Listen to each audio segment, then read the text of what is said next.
Pharisees had heard that he had put the Sadducees to silence, they were gathered together. Mark, and one of the scribes came, having heard them reasoning together, and perceived that he had answered them well. So a scribe is now asking him. Matthew has, when the Pharisees heard, he put the side, then one of them, which was a lawyer, tempting him, which is the greatest commandment? So Matthew seems to be saying it's a Pharisee. Mark says it's clearly one of the scribes. I can put them both. When the Pharisees heard that he had put the Sadducees to silence, they were gathered together. Then, instead of one of them, I'll just say one of the scribes. Since there's more explanation in Mark, the scribes, I'll just do that.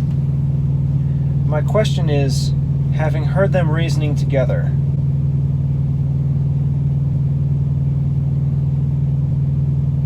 yeah, because see, Matthew has earlier, they were gathered together.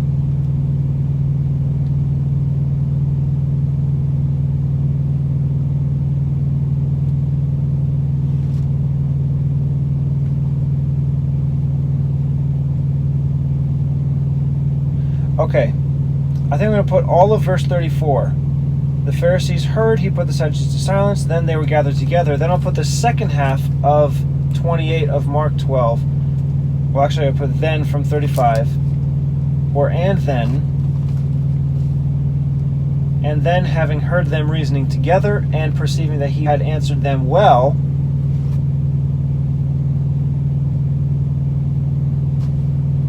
one of the scribes.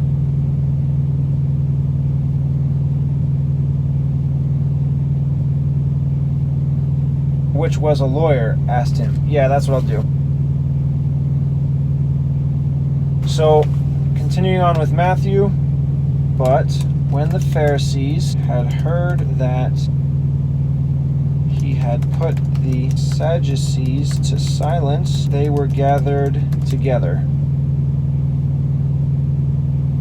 Now I'll have and from Mark, then from Matthew. Now the rest of the second half of the verse from Mark. Having heard them reasoning together, and perceiving that he had answered them well,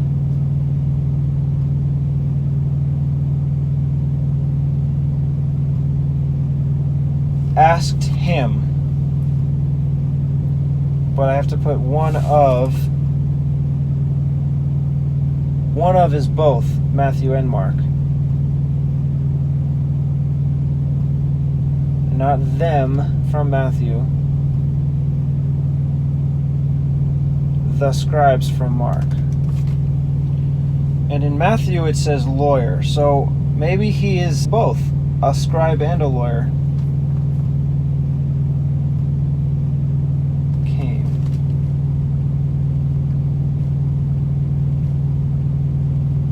I would need an and. Oh, you know what? I could use the and from the beginning of the verse in Mark 28, and one of the scribes. Because I used the and before having. So yeah, I could still have an and. So one of the scribes, which was a lawyer, came and asked. So in Matthew, there's these words, asked him a question. Him a question are all in italics. I don't think that's necessary, though, because Mark has asked him, and then the question. Obviously, it's a question. I don't think you need to put that in there. Asked, which is both.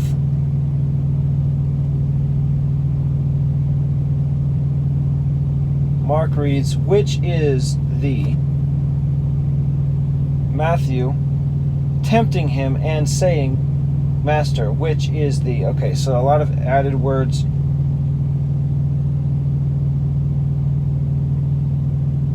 Oh, you know what? Tempting him would be right after asked him. So it would say, came and asked him, tempting him. Maybe I should save the him for tempting him. Yeah, I'll do that. Matthew only, tempting him is both. And saying, Master, that's not in Mark, so it's just Matthew only. Which, that's both. The word is in italics in Matthew, so I'll only say it's from Mark. The, both.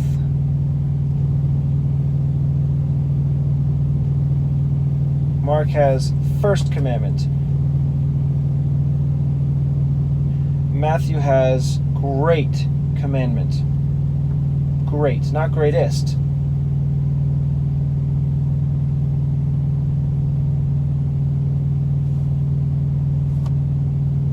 I don't want to put first, because if you ask what's the first commandment out of this context, especially not knowing what Jesus' response is and what the word means, because it's underlined and explained as foremost, meaning greatest, most important. You'd think nowadays to answer the first of the 10 commandments, you shall have no other God before me. So I don't think I want to put first.